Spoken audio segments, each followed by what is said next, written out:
Hey guys, it's Natalie. If you're new, welcome to my channel. I like making crafting tutorials and I'm still already messing up and I'm still in a farmhouse style kind of mood. So I'd also like to welcome back all of my wonderful subscribers. You're the reason again that my little channel, like I say, is growing, and it's thanks to you that I'm back. So today we're going to be making more recycled projects. Yes, projects. Recycled. So I hope I hope that you saved your glass jars, plastic containers, soda cans, and a couple of other items that you probably would never think that could be recycled. Again, I can't talk. But they will be. I also would like to let you know that we're only using 2 Dollar Tree items to make them all. So now, all you newbies that are here that are watching me for the first time, if you can like, subscribe, also hit the notification bell so this way YouTube will inform you when I'm back. You can also follow me on social media, which is Facebook and Instagram at Nat Creates Crafts. Thank you so much for being here with me today, guys, and let's get crafting. Our first project is the tin can planter. You're going to need 3 tin cans, 18 soda can tabs or openers, 3 bottle caps, a plant hanger. I took mine off of the wire basket that comes at Dollar Tree, some spray paint and clear coat, also some black spray paint, E6000, Waverly chalk paint in the color plaster, paint brushes, glue gun, glue sticks, and 2 pliers. We're going to start with our 3 tin cans and we're going to spray them. I'm showing you 1 color, but I actually ended up with 3. Thankfully, the weather was cooperative, so I was able to go outside and spray them. I ended up with a turquoise, purple, and pink can. Those are the colors I had on hand. Then we're going to use our Waverly chalk paint in the color plaster and my favorite little Dollar Tree brush. I get asked a lot of questions about that little brush, but it is my favorite. And we're going to lightly distress the cans just to take down the shininess of the cans and also to give it a more rustic look. Remember to start off a little bit and then you can add more as you'd like.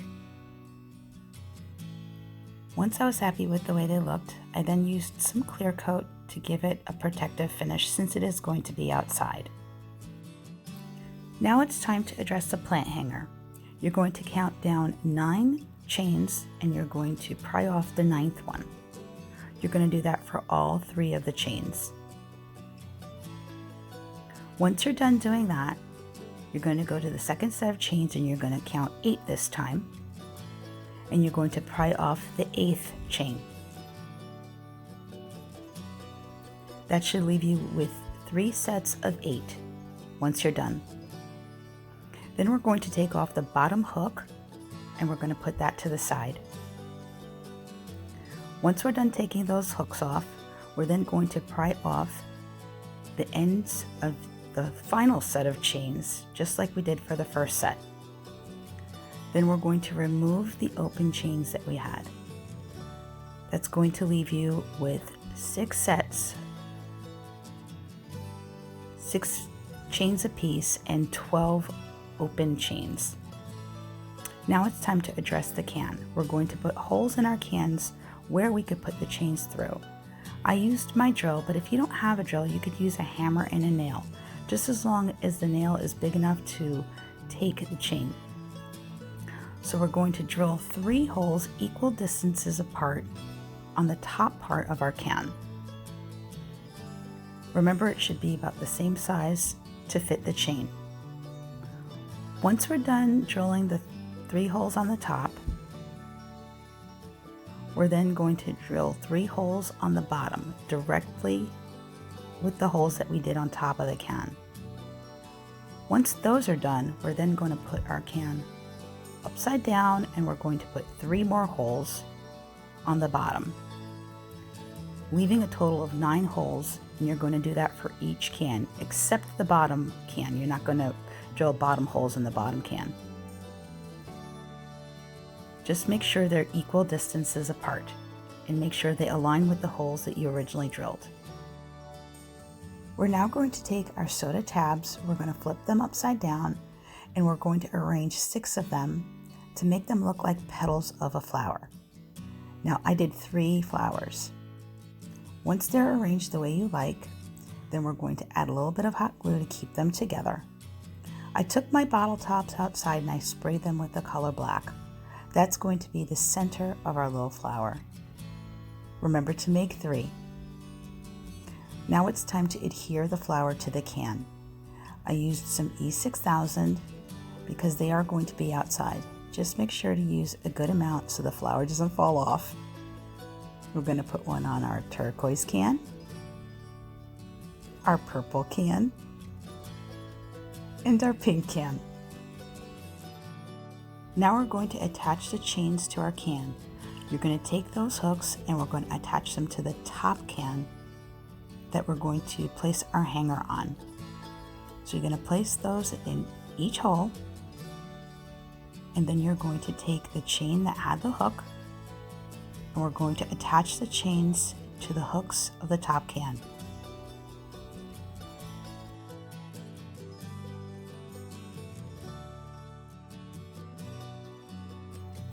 Now that our top chain is hooked on, we're going to address the bottom of the can. We're going to take those loose chains that we had and we're going to pry them open just a little bit. Then we're going to thread them through the bottom hole, the side hole, and the bottom hole of each can. Then we're going to take our chain of 6 and we're going to attach them to the opening of those chains, and we're going to close the chains up. You're going to do that for all 3. So the bottom chains are done. Now we're going to attach the bottom chain to the second can. You're going to use those open chains again, and you're going to attach that chain to the second can. And then you're going to use your pliers to close the chains. You're going to repeat that process for the bottom can. Our tin can planter is all done. I just put, of course, my favorite purple flowers in there, but you can actually plant some real plants in there and hang them outside. I think they are so pretty and give a nice rustic farmhouse look with a little pop of color. You can always put holes on the bottom of the can for drainage. Our second project is the sunflower bird feeder. You're going to need 1 container with a screw top lid. I used an orange juice container, but you could use whatever container with a screw top that you have on hand. A plastic lid. This actually held cookies in it, but if you don't have one that size, you can always use an old plate or anything to use as the bottom of your feeder. Jute cord, of course, you know this is my favorite that I get at Walmart, but you can also use the Dollar Tree Nautical Rope. Just separate the strands, or you can use the jute that's found in the Crafter's Square, also at Dollar Tree. Cricut accessories, clear contact paper. I used yellow, green, and brown vinyl, but if you don't have a Cricut, you can also use stickers that are found at the Dollar Tree to decorate your bird feeder. E6000, a box cutter, glue gun, glue sticks, and scissors. We're going to start by assembling the base of our bird feeder. I took both of the lids and then I pre-drilled holes to attach the 2. Now if you don't have a drill, you can also use some E6000 to attach both of them. I just thought putting screws in would just make it a little bit more secure. I then aligned the holes and then I drilled in the screws to attach them. Like I said, you could use E6000, just make sure that it is completely dry before you put it outside.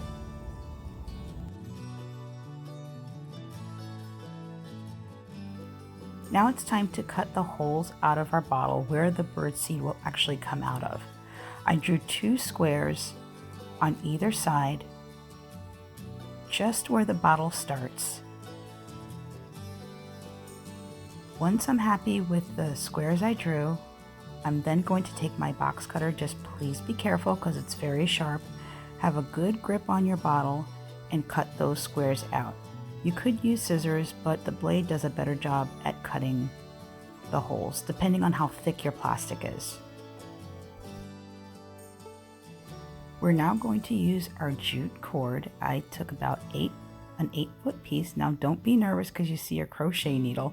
Those of you that don't crochet, you can always braid your jute. I just did a single chain crochet, as you could see.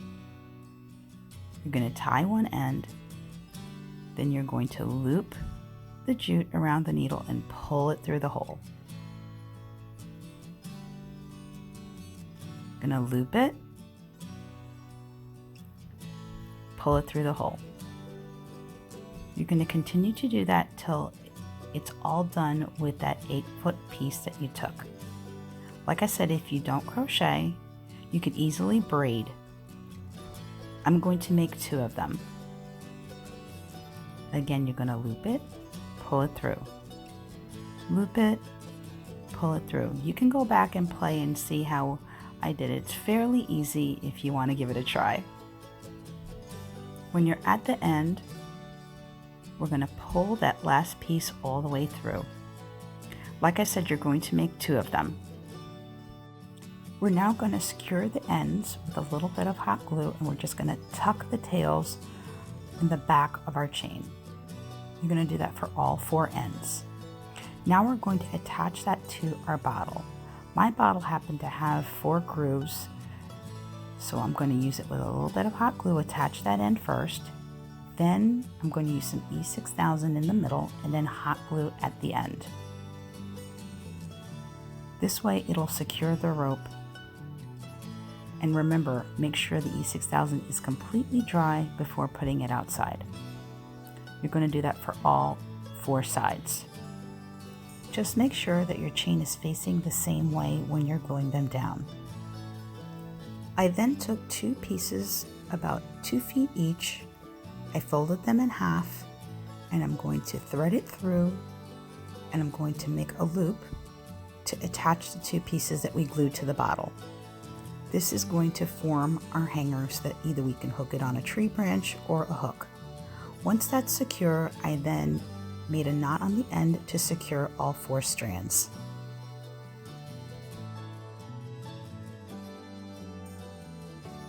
Now it's time to decorate our bottle. I made these sunflowers on Cricut Design Space. I will leave an SVG cut file link in the description box below. But like I said, if you don't have a Cricut, you can always use stickers to decorate your bird feeder. After assembling the vinyl, I then placed it in the center of my bottle. Then I burnished it, and then I carefully peeled off the contact paper.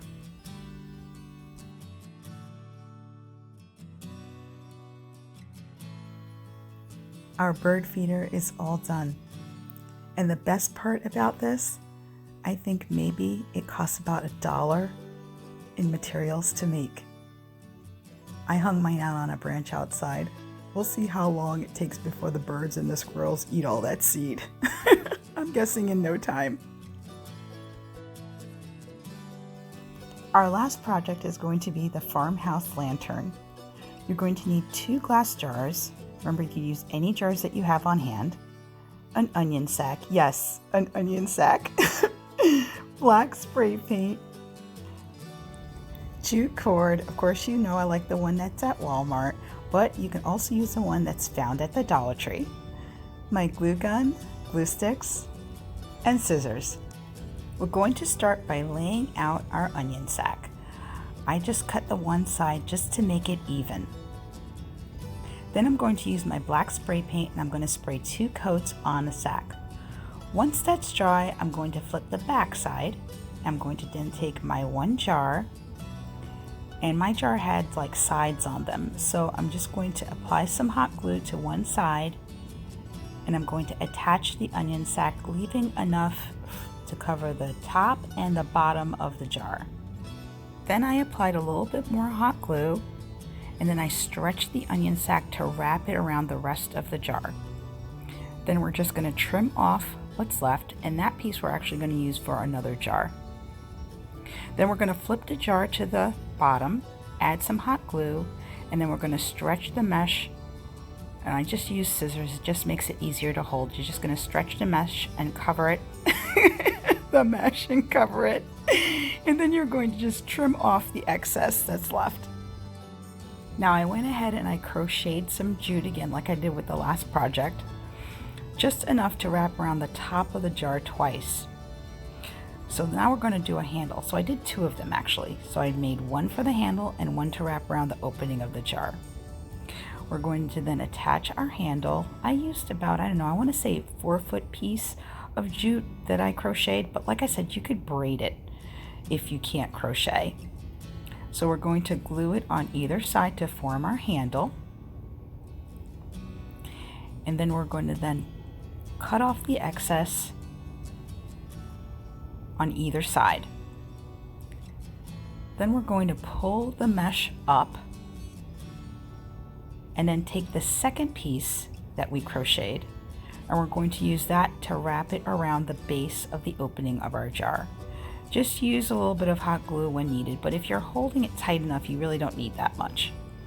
So then I put a little bit of glue for the first row, and then what I'm going to do is I'm going to cut off the excess mesh that's left around the entire opening.